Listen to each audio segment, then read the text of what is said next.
Yan. O, yung bibiling mga bata, o. Yan. Yan ang aking mga mahal na mga suki. Mga bata pa lang yan. Wala pa yung mga matatandang baby na titikim mo. Ano, yung 10 o 5?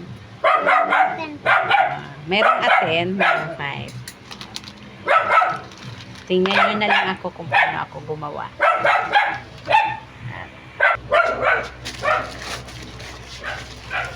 Ito lang, tatanggalin ko muna itong aking gamit.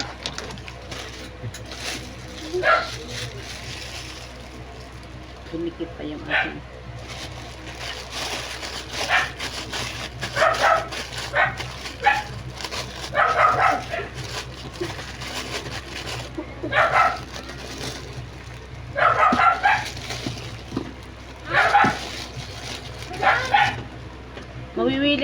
Mawiwili kayo nito kasi mura lang. At saka masarap yung aking naisipang pangnegosyo.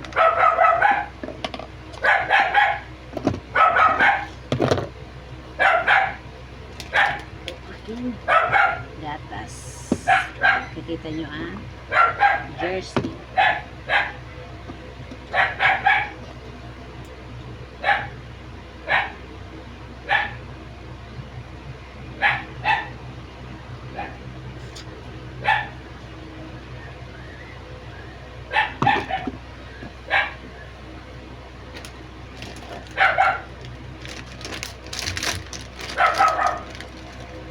Tatlo nito. Yan. Ube. Chocolate. Yan. Bubuksan ko yan. Kasi kung bibili ka nito, 3-5 talaga. Kung walang baso.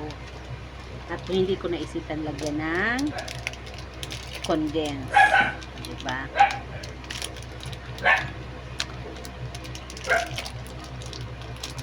Bukas, anong araw ngayon? Mga Friday, meron ako finger stick, chocolate, plain.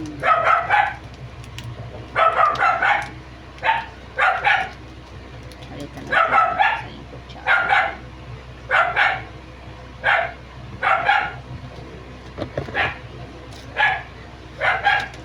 Lumikit kasi yung marshmallow.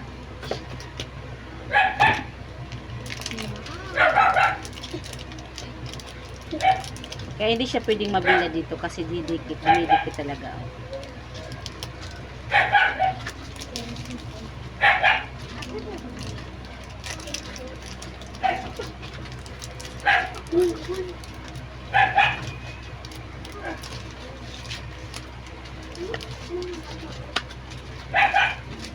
Dumidikit talaga siya.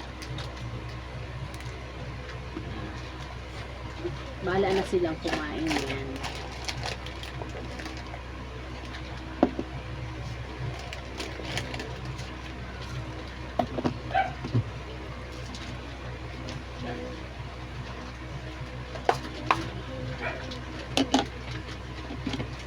Ito sa kutsara ko.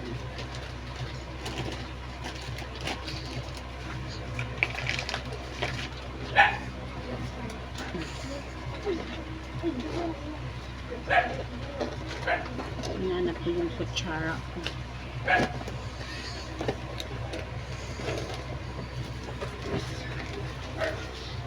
Wait lang. Yan. Wow, malaki. Nakalain. Tapos ito pa, isa yung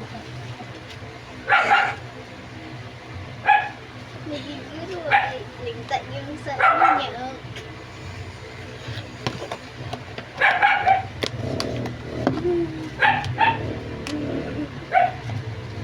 Wow, ang dami stickers.